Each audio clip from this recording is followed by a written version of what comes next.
I did do the extra practice. No, we had to get the lab done.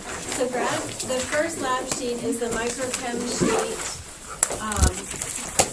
Have you ever seen in your textbook where it says, if you purchase the microchem kit, blah, blah, blah, do this experiment now? Some of them are really dumb, and some of them are overly complicated.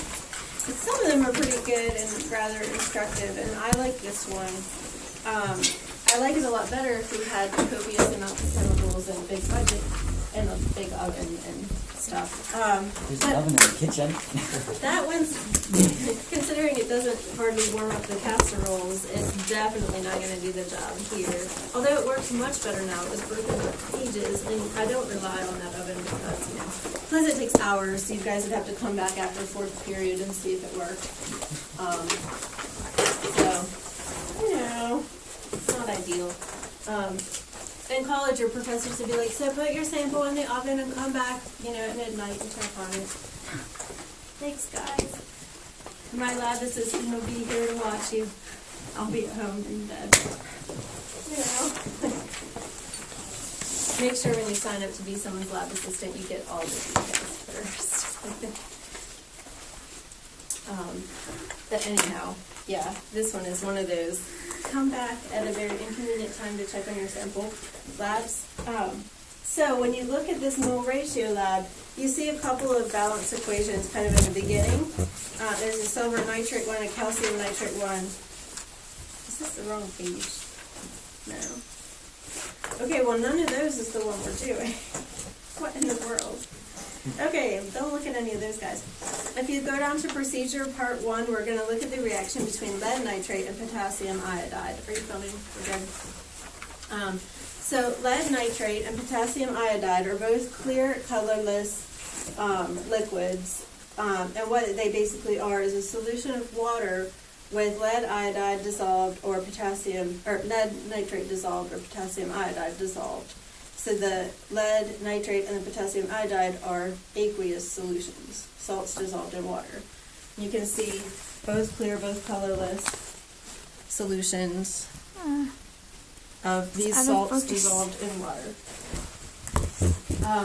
And we're still talking basically here about limiting reactants.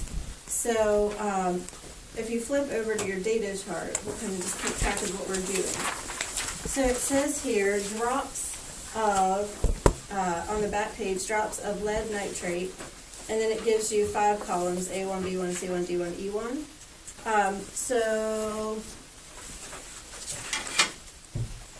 You can pick, all my corners look pretty clean. Sometimes this leaves a residue and you can't reuse those wells. So I'm voting we go across this end. So you're going to put 1 drop of the lead nitrate in here, 2 drops in there, 3 drops in there, 4 drops in there, 5 Right, so drops just in there. increase by 1. Right, so 1, 2, 3, 4, 5 drops in each. And you want to drop straight up and down, not sideways, or the drop won't come out the right size. And then it won't be like the same as all the other drops. So while Micah puts that in, I'll try to put a data chart on the board for you.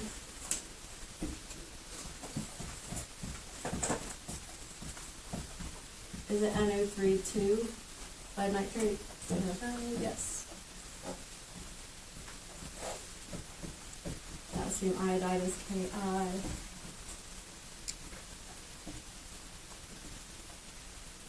So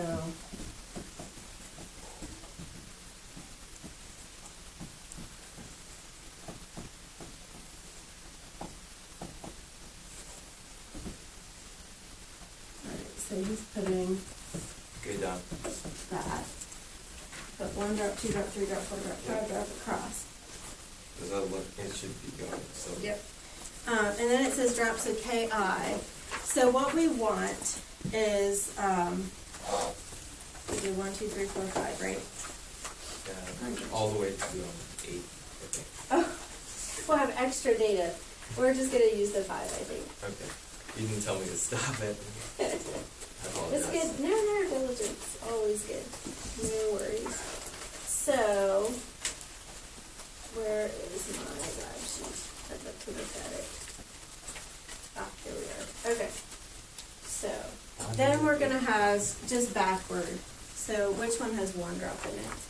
1, yeah, that's 8. Okay, so in 1, you're gonna put 5, so you're gonna go 5, 4, 3, 2, 1, Okay. there. So that's 1, 2, 3, 4, 5, you're gonna put 5, 4, 3, 2, 1. Straight up and down. Where did I put my pen? So, for drops of KI, so what do you notice about total number of drops in the wells? They all add up to 6. Right. So a well A1 is going to have 6 total drops. B1 is going to have 6 total drops. So you always have 6 total drops. So you have the same amount of solution. Completed. Ah. So for those who didn't witness the magic over here, I'll redo it in a test tube so you can see it.